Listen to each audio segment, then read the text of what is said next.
Satu kan.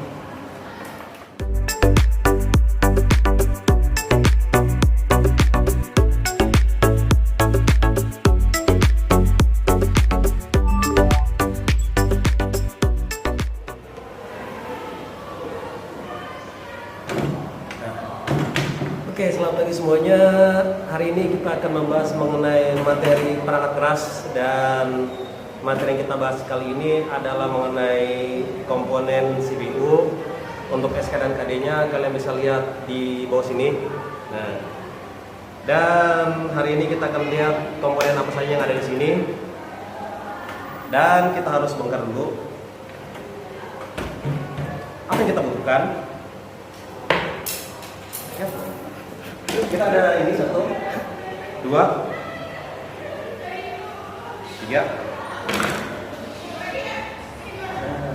Oh iya, satu lagi. Akan kita dulu. Nah.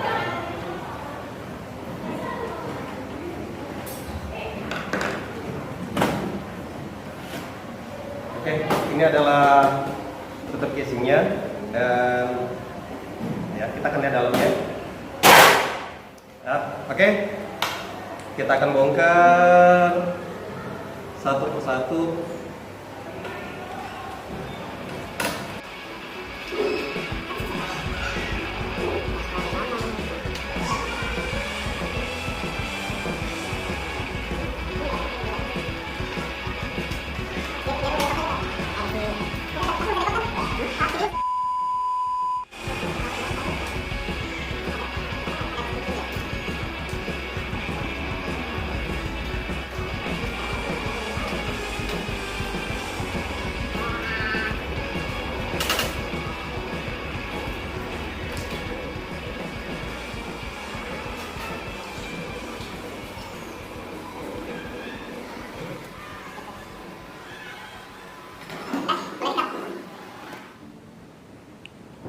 Oke, ini adalah komponen utama dari casing yang tadi kita bongkar. Ini adalah motherboard, dan motherboard ini berukuran kecil, sedikit lebih kecil karena ini menggunakan format MATX atau micro ATX, jadi ukurannya lebih kecil dibandingkan dengan ATX. Nah, salah satu cirinya yang kedua adalah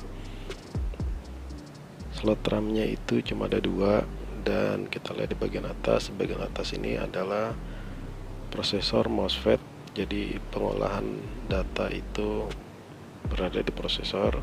Kemudian di sebelahnya itu ada 2 slot RAM, jadi nanti 2 slot RAM-nya bisa kita isi dengan kapasitas sesuai dengan kebutuhan kita. Kemudian kita lihat di bagian bawahnya, itu adalah chipset.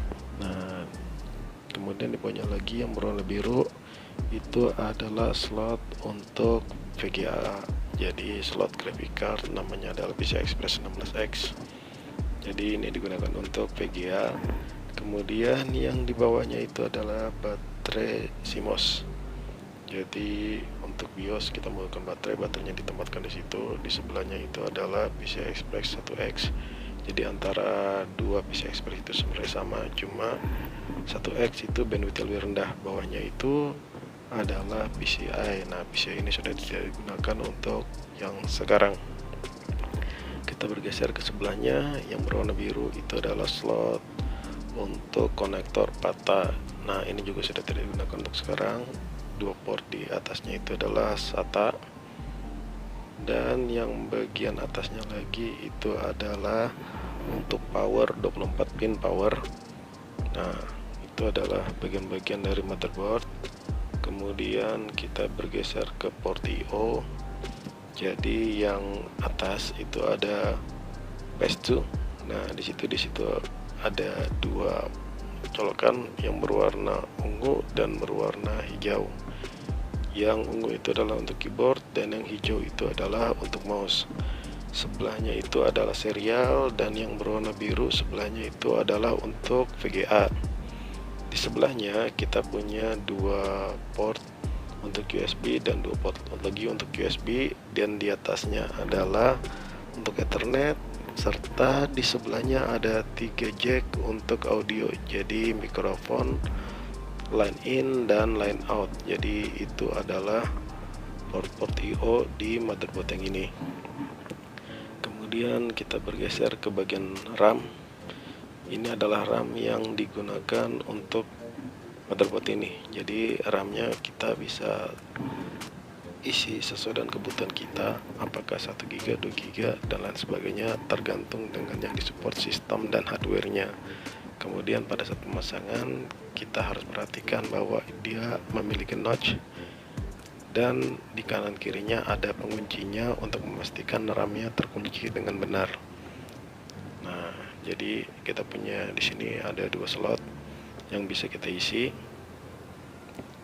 Itu adalah slot 0 dan slot 1. Jadi bukan 1 dan 2, tapi kebaca di motherboard itu adalah 0 dan 1. Nah, kemudian kita bergeser ke komponen berikutnya, yaitu komponen yang dipasangkan di atas prosesor. Nah, ini adalah namanya heatsink. Jadi heatsink ini dipasang di atas prosesor. Kegunaannya adalah apa? Kegunaannya adalah untuk melepaskan panas dari prosesor pada saat dia bekerja. Oke, ini adalah kegunaan dari heatsink sebagai pendingin prosesor. Kemudian kita akan bergeser ke media penyimpanan. Nah, ini adalah media penyimpanan yang berbasis platter. Jadi ini adalah hard disk dengan ukuran 3,5 inci dan dia menggunakan konektor SATA. Nah, konektor SATA ini nanti kita bisa pasangkan di harddisknya, kemudian kita sambungkan ke SATA 1 atau SATA 2. Jadi nanti sesuai dengan kebutuhan, kalau di situ ada dua yang bisa dipasang, maka kita bisa pasang dua perangkat di motherboard tersebut. Kita boleh di satu, boleh di dua, nanti tergantung dengan kebutuhan. Ya. Kemudian kita akan bergeser ke media penyimpanan berikutnya, yaitu DVD ROM. Nah, DVD ROM ini adalah media penyimpanan yang berbasis optikal. Jadi dia menggunakan CD dan dibaca menggunakan laser. Ini adalah media optik dan kita bisa menyimpan data dari perangkat tersebut ke dalam sistem atau ke dalam PC. Jadi itulah perangkat-perangkat yang terdapat dalam casing. Semoga dapat memberikan pemahaman dan sampai jumpa di pertemuan berikutnya. Terima kasih banyak. Bye.